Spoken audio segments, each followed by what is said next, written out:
It was a strange reality to be on the precipice of tragedy and not be able to stop it.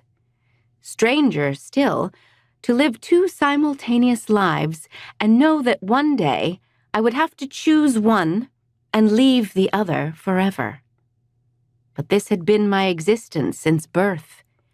A gift, my mama had called it, though I am certain she only said that to placate the fears of a child. A child born with the mark of a time crosser. As I kneaded sourdough in the kitchen of my father's tavern, my hands and wrists covered in flour, my mind slipped from the harsh conditions of Salem village in 1692 to my colorful life in 1912. It was the only way to cope with the drudgeries of my work and the foreknowledge I had about the witch trials that would soon be upon us.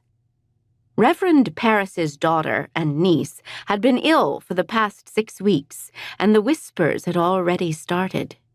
Soon the accusations would fly, and the event I had dreaded for a lifetime would be at my doorstep, bringing with it the revelation of my own dark secret. I glanced up as rain slashed against the leaded window panes in the small kitchen and pushed aside the blonde hair that escaped my white cap. It seemed that no amount of daydreaming could keep me safe from the life I was currently living.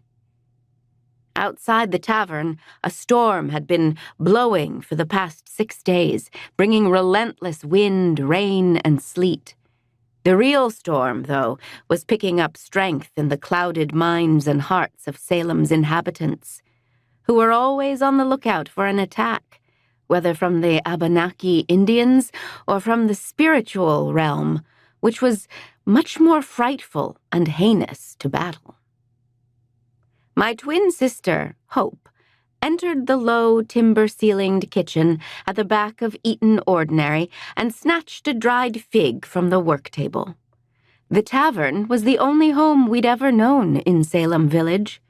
It was the center of the community, and our father, Uriah Eaton, the tavern's proprietor, was the most beloved man in the county.